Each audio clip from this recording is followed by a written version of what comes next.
Hello, everybody. Dr. Rick Wallace dropping in on you. I hope that everything's going well. You're having a good day.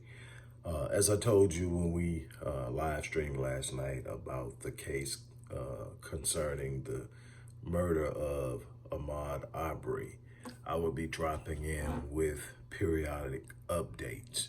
Uh, as a result of the massive showing of people who are pushing for justice, coupled with the video footage, there has been an official recommendation that a grand jury hear the case and determine if Gregory and Travis McMichael should be indicted for the charges of murder or maybe some lesser charge of manslaughter.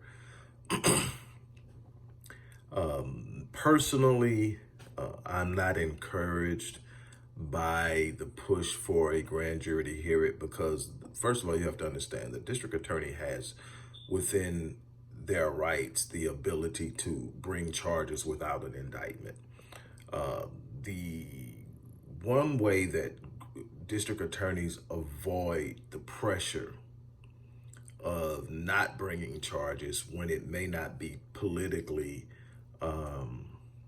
expedient to do so, or expedient in the way of furthering their political career, is they'll bring it before a grand jury and let the grand jury get them off the hook of not having to prosecute the case. And that can be done in a number of ways. There's a saying amongst attorneys that you can get a grand jury to indict a ham sandwich. So at any point when you can't get an indictment, it's normally because you basically sabotaged your own efforts. It's because it's not a burden of proof as if it was in a courtroom during a trial. It's simply a jury saying there's enough evidence for this to go to trial, to say that it is possible that these people or this person could be found guilty. That's all it takes. But we have seen in more than one occasion that grand juries decline to indict in situations like this when the assailant is white and the victim is black. So that first, I'm not encouraged at all about. Second of all, why does it take the surfacing of a video?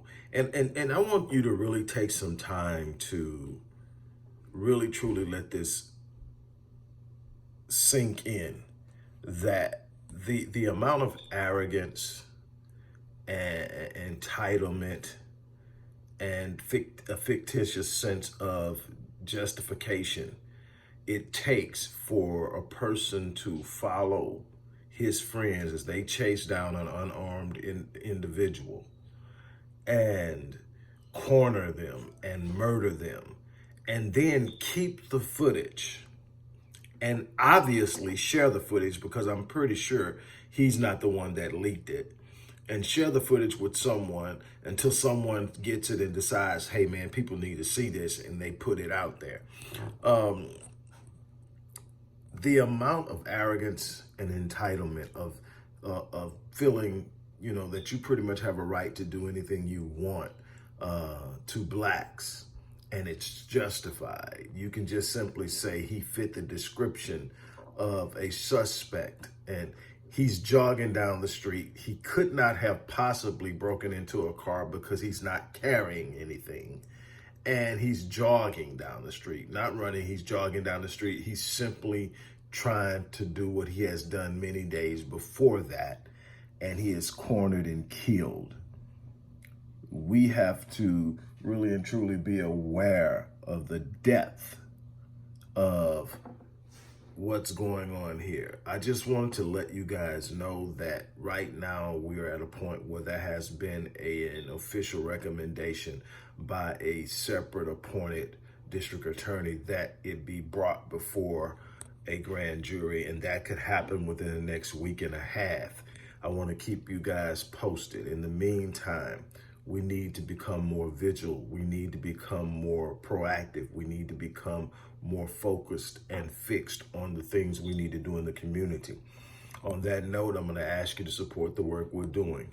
Look in the description box and either click the link and go to the site and support, or support us through our Cash App account. But whatever you do, continue to support the work we're doing. Also, I'm going to be doing, I'm in the midst of, so it's not like I haven't started yet. I'm in the midst of some research surrounding COVID-19 and all that it entails with the new looming mandates for global vaccinations. And I'm pulling a lot of stuff together, and I'm triple sourcing it. So everything that I examine, I'm looking at a minimum of 3 sources to get to the bottom of it, to get to the truth. And what I am discovering is unbelievable. We really got to get ahead of this game. And I'm going to leave it at that for now. But I am going to be bringing to you something powerful. So support the work we're doing. We're really, truly trying to be at the forefront of program development and community engagement and solving the problems and creating solutions for the Black community. So we're calling on you to support us. Once again, stay tuned, because there's going to be more information following surrounding the case with Ahmaud Arbery. Once again, you guys have a great day, and I'm out of here.